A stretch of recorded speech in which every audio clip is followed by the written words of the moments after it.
realmente un currículum digno de ser leído. Por lo tanto, estoy a las órdenes para cualquier momento para seguir hablando sobre estos temas. Bien, señor Augusto Balqui Malpica, muchísimas gracias por haber estado aquí en Radio Moderna y en Señal de Alerta. Nosotros solemos decirlo, el tiempo en la radio es nuestro mortal enemigo. Los micrófonos para la despedida respectiva son suyos. Muchas gracias y me despido de toda la enorme audiencia de esta prestigiosa Radio Moderna, así como del programa al cual he sido invitado. Al mismo tiempo, permítanme hacer un rendido homenaje a un militante aprista recientemente fallecido. Un gran médico, un médico de los pobres y un médico militante del partido en las buenas y en las malas, el compañero Carranza Varas, Santiago Carranza Varas, que acaba de fallecer. Mi rendido homenaje a su calidad de hombre. Muchas gracias. Bien, y usted que nos está escuchando, 332-7779, 332-6583, los teléfonos a su disposición para las llamadas respectivas. Y ahora sí, continuamos con más, con Herbert Mujica, aquí en Señal de Alerta. Para tratar dos temas muy interesantes, las guerras asimétricas y luego la jumentología, que nos explicará su propio protagonista, debemos señalar que el próximo domingo hay comicios en el país vecino de Chile. El candidato favorito es el candidato de la derecha, Sebastián Piñera, el dueño de LAN-Chile, el hombre que tiene muchos intereses en el Perú, como es obvio, y entonces estamos nosotros en la expectativa de qué puede ocurrir, respecto de que saliera el señor Piñera. Lo importante y lo interesante es que saliera quien saliera, con respecto al Perú, cualquier presidente chileno siempre tendrá la misma actitud. La política de Estado del país del sur es una sola y en esa disciplina probablemente estriba la idoneidad con que ellos han llevado desde su punto de vista del sur hacia el norte, con una capacidad agresiva bastante conocida y en la cual invierten miles de millones de dólares, hacia el norte, que es el Perú.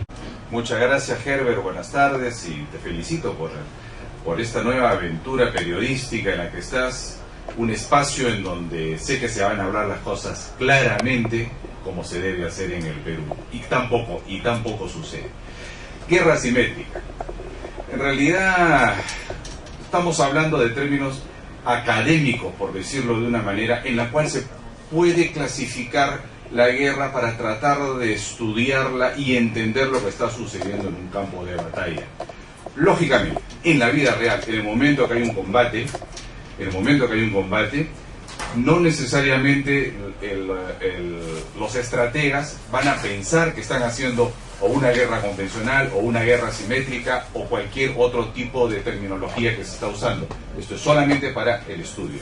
En la guerra, cuando llueven las balas, se hace lo que se puede y lo que se ha planeado, si es que se puede. Pero en pocas palabras, la guerra asimétrica se emplea, o mejor dicho, se entiende como el enfrentamiento de dos fuerzas de diferente magnitud. Generalmente es empleada por la fuerza de menor magnitud que se ve en desventaja numérica y tecnológica frente al adversario. El estratega de ese ejército en desventaja va a tener que cambiar su actitud, va a tener que cambiar la estrategia y tratar de buscar vulnerabilidades en el enemigo sin emplear los medios tecnológicos o numéricos de los cuales no cuenta. La guerra asimétrica requiere muchísima inteligencia, requiere mucha imaginación y se basa en el engaño y en la sorpresa, que no son conceptos modernos, son conceptos que ya Sun Tzu hace 2500 años ya había previsto. Pero entonces, si se tratara de una concepción o una imaginación para el hombre en la calle, estaríamos hablando que habría que sorprender, habría que utilizar métodos no modernos, habría que buscar las vulnerabilidades. Digamos que por ahí algún paísito del sur, ¿no? Una larga tripa de 7000 kilómetros, que tiene misiones más o menos ya de casi 200 años. ¿Cómo sería? ¿De qué manera? ¿Y qué debe pensar el habitante de la calle que no entiende que sin estar en aspectos bélicos ya está invadido por el poder financiero, ya está invadido por Ripley, ya está invadido por Saga, ya está invadido por las tiendas, las farmacias, ya está invadido en todo su meollo comercial y financiero? El cuerpo financiero y económico del país resiente la presencia de capitales que vienen del sur. ¿Para qué la guerra y para qué esta guerra asimétrica que usted está planteando? Bueno, en realidad no plantearía una guerra asimétrica como una estrategia inicial para ser empleada. El Perú necesita sus fuerzas armadas, su defensa, de una manera inteligente. es decir, con un potencial que pueda servir para disuadir a cualquier otra potencia que desee o invadir o hacer algún daño, ¿no? Como te digo, el concepto de guerra asimétrica es un concepto que se puede manejar como una alternativa en caso de que se sobrepasen los elementos iniciales para una defensa, que son la guerra convencional y las armas convencionales, ¿no?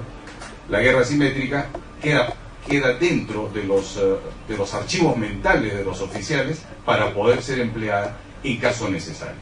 Señor Iván Izquierdo, hay una nueva parafernalia tecnológica en juego: guerras inteligentes, guerras electrónicas, mecanismos de espionaje hipersofisticados. En todo caso, de pronto en Latinoamérica se podría repetir el modelo del Medio Oriente.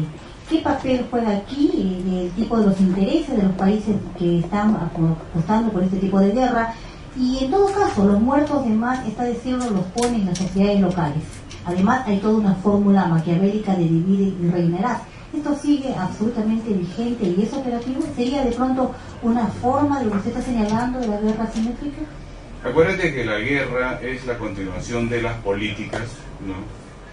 Esas son palabras de Clausewitz, von Clausewitz. Y generalmente la guerra es el último recurso que se emplearía para poder cumplir con un objetivo político o un objetivo geopolítico. Yo espero que en América Latina eso jamás suceda, porque somos una región bastante libre de conflictos. No significa que no puedan existir, ojalá que nunca más se repita algo por el estilo. Y las nuevas tecnologías que me estás preguntando, siempre se ha aplicado la tecnología para la guerra. Es más, la guerra, por desgracia, ha sido una generadora de nuevas tecnologías. Eso no significa que los principios sean nuevos. Generalmente son los mismos principios, ¿no? Y muchas de las soluciones y muchos de los medios con los que se pueden contar, inclusive son de muy baja tecnología.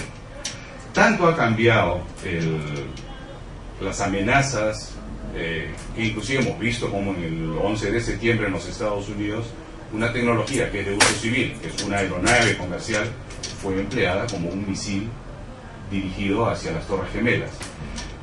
Por otro lado, hace poco ha habido un conflicto en el Medio Oriente, especialmente entre Israel y el Líbano, donde las fuerzas israelitas, que siempre han sido reconocidas como poseedoras de muy alta tecnología, y acá entra a cotación a hablar sobre los blindajes, dueños según ellos, del tanque más sofisticado y de mejor calidad del mundo, que es el Merkava. Ellos se enorgullecen mucho de ese tanque. Bueno, en el año 2006 invadieron el Líbano y un grupo pequeño de combatientes de Hezbollah con armas de muy baja tecnología acabaron, según se dice y poco se conoce, casi con una división de tanques Merkava israelita, y tuvieron que salir de ahí en una semana. La tecnología no asegura. Bueno, estamos adentrándonos en un concepto que se llama la geopolítica.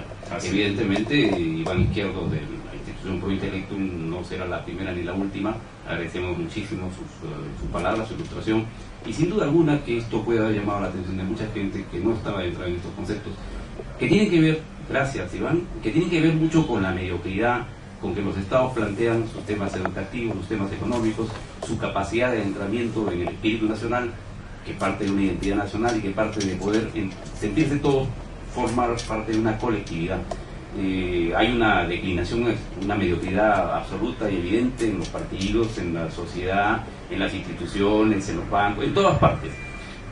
Querría decir que los burros están gobernando, querría decir que los jumentos se han apoderado de las naves del Estado, querría decir que los mediocres y los cretinos son los que guían las naves estatales. Para hablar de un tema muy interesante que seguramente lo va a anunciar, está con nosotros Pedro Flecha. Pedro Flecha es un periodista reconocido que trabajó y hemos trabajado juntos de migración en los años, al comienzo de los años 2000.